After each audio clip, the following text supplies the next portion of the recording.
दुख, पीड़ाएँ, समस्याएँ, उलझनें और सुबह से शाम तक हम नई-नई समस्याओं के अंदर उलझे पड़े रहते हैं, घूमते ही रहते हैं। इसलिए महर्षि कपिल ने सांख्य दर्शन के अंदर लिखा कि अथ त्रिविध दुःख अत्यंत निवृत्तिर अत्यंत पुरुषार्थ है कि आप पुरुषार्थ करो, तीनों दुखों की समाप्ति आपको करनी है और 3 प्रकार के बड़े दुःख कहे जाते हैं, आदि दैविक दुःख, आदि भौतिक दुःख, आदि आध्यात्मिक दुःख। इन तीनों दुखों की समाप्ति के लिए हमको साधना पड़ती है। योग और सांख्य को एक साथ माना जाता है, एक साथ जोड़ करके देखा जाता है। इसलिए महर्षि पतंजलि और महर्षि कपिल जो इनका जो दर्शन है, जो इनका कि वो इस शरीर को अलग जानते हैं और आत्मा को अलग जानते हैं और उनके अंदर दुखों का समाधान लिखा है। हम अपने जीवन के अंदर बहुत सारे ऐसे दुःख के उपाय खोजते रहते हैं, लेकिन हम पूर्णतः उस सुख को प्राप्त नहीं कर सकते। देखो, हमको प्यास लगती तो हम पानी पी करके अपनी प्यास बुझा लेते हैं, लेकिन कुछ देर के लिए फिर प्यास दोबारा लग जाती है। ऐसे ही हम क्या करते हैं, भूख हमको लगी, हमने खाना खा करके अपनी भूख को मिटा लिया। ऐसे ही हमको जैसे सर्दी है तो हमने कोई कमरा बना लिया, कोई कपड़े पहन लिए, लेकिन अत्यंत निवृत्ति की वहाँ पर बात कर रहे हैं कि दुःख का ऐसा अंत हो जाए कि फिर जीवन के अंदर वो दुःख आए ही ना आए। जब तक यह शरीर रहे, जब तक हमको ये जो दुःख होते हैं, सर्दी, गर्मी, भूख, प्यास, लाभ, हानि, ये जो द्वंद्व होते हैं, ये हमको परेशानी ना कर सके। इसलिए सांख्यकृत महर्षि कपिल ने जो सबसे बड़ा न ही सांख्य समम ज्ञानम, भगवान श्री कृष्ण ने भी गीता के अंदर लिखा कि सांख्य के समान कोई ज्ञान नहीं होता।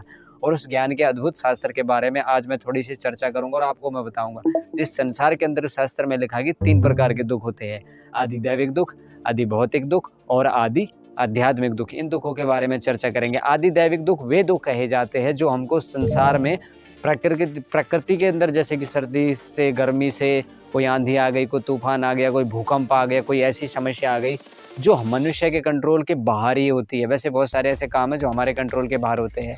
ऐसे ही महर्षि कपिल ने इन दुखों का जब वर्णन करते करते इस बारे में लिखा कि जो आदि दैविक दुख होते हैं, जो देवताओं के द्वारा दिए जाते हैं, 5 देवताओं अपने अग्नि, जल, वायु, पृथ्वी, आकाश, इन 5 देवताओं के द्वारा जो दुख हमको दिए जाते हैं, वो क्यों दुख दिए जाते हैं? क्योंकि ये संसार दुख की सत्ता है। जब हम माँ के गर्भ से पैदा हुए थे तो उस समय भी हम परेशान थे। आने के बाद में जन्म, मृत्यु, जरा, व्याधि, यानी कि बचपन में भी हमको कोई ना कोई बीमारी पकड़ लेती है, फिर बुढ़ापा आ जाता है, फिर मृत्यु का दुख आ जाता है।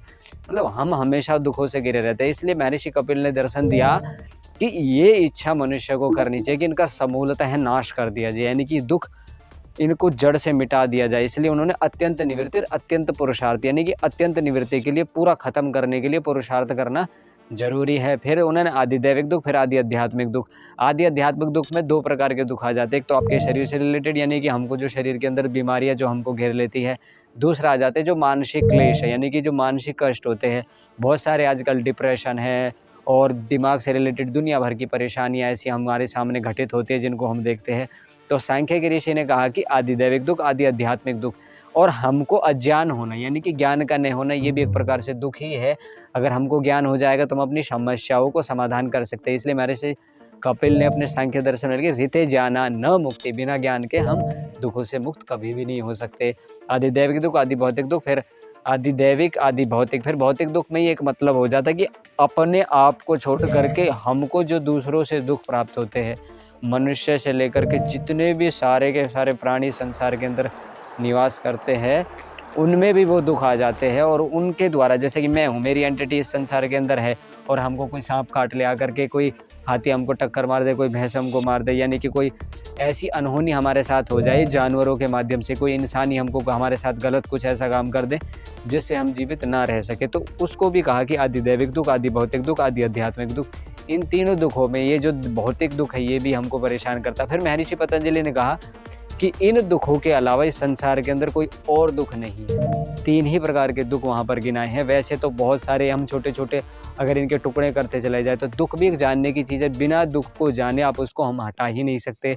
और ऐसा भी हमारी दृष्टि में हो सकता है कि क्या पता हम सुख में ही दुख ढूंढ रहे हो और दुख में सुख ढूंढ रही है, हमारी दिनचर्या बन चुकी। हम जहाँ गलत चीज़ों में है, जहाँ सुख नहीं होता लेकिन हमको सुख दिखाई देता। महर्षि कपिल ने ये कहा कि पहले अपने दर्शन को ठीक करो, अपनी बुद्धि को ठीक करो और फिर इन दुखों से निवृत्ति के लिए, इनकी प्राप्ति के उन्होंने उपाय भी बताए, साधना का पथ भी बताया। और इनको हटाते हटाते हटाते हटाते और अंततः इनकी समाप्ति कर दी जाती है। पूरे सांख्य दर्शन के अंदर प्रकृति और पुरुष के बारे में वर्णन है। प्रकृति की जी हमारा शरीर को प्रकृति बोला जाता है और हमारी जो चेतना है, शरीर के अंदर जो चलने वाली जो प्राण शक्ति है उसको बोला जाता है कि हमारी जो चेतना है, जो हमारा पुरुष है, उसको अगर हम जान लेते हैं तो हम अपने दुखों का समापन कर सकते हैं। और ऐसी नई नई बातें हैं और जो हम आपको बताने की कोशिश करते हैं शास्त्रों से रिलेटेड, योग से रिलेटेड, यज्ञ से रिलेटेड, इसलिए मनुष्य अपने जीवन के अंदर समस्याओं को फेस करता है क्योंकि जानने होने के कारण। तो इसलिए उन्होंने लिखा रीते जाना न मुक्ति, बिना ज्ञान के कोई मुक्ति को प्राप्त नहीं हो सकता। अब देखो एक बात इस उदाहरण के माध्यम से मैं आपको समझाता हूँ। मान लीजिए कोई व्यक्ति है 30 साल से वो किसी बीमारी से पीड़ित है। अब वो पूरे जीवन भर धक्का खा रहा है, दवाई खा रहा है, लेकिन उसको कोई प्रॉपर इलाज उसका मिला नहीं, उसको कोई प्रॉपर ट्रीटमेंट मिला नहीं। और किसी व्यक्ति ने आकर के उसको बताया अरे तुम्हें ये जो प्रॉब्लम है इसका ये इलाज है, और उसने किया, वो ठीक हो गया। यानी कि उसको उस बीमारी का ठीक करने का ज्ञान हो गया, तो हम उससे दुख से मुक्त हो गए। ऐसे ही उस दुख से मुक्त हो जाएंगे। ऐसे हमारे जीवन के अंदर जब तक हम दुख को नहीं जान लेंगे ना, तब तक हम दुखों से मुक्त नहीं हो सकते। क्योंकि आए डे पर डे हम ये देखते हैं कि कोई न कोई किसी न किसी समस्या के अंदर घिरा ही रहता है। तो ये सांख्य के जो ऋषि है, सांख्य के समान कोई ज्ञान नहीं है। और ये जो दृष्टि है ये भागवत गीता में भगवान श्री कृष्ण दूसरे अध्याय के अंदर भी दर्शाई है सांख्य योग के नाम से। और अलग शास्त्र भी लिखा है जो महर्षि कपिल ने लिखा, जिसको सांख्य दर्शन बोला जाता है। तो अपने दुखों से बचिए, अपने दुखों को समझिए, क्या सुख है क्या दुख से में अंदर थोड़ा सा रखिए। बड़ी समझदार वाली बात, बड़ी ही ज्ञान की, बड़ी ही रोचक मैं बातें आपको बताता रहता हूँ। आपको पसंद आए तो लाइक ज़रूर करना, क्योंकि वेदों का ज्ञान हम आप तक पहुंचाने की कोशिश करते हैं। वेद विद्या है, यज्ञ विद्या है, योग है, कुछ भी है, जो भी है रिलेटेड पहुंचाते रहते हैं। तो मिलते हैं अगले एपिसोड में। जब तक के लिए आप चैनल को लाइक शेयर एंड सब्सक्राइब कर दीजिए। धन्यवाद।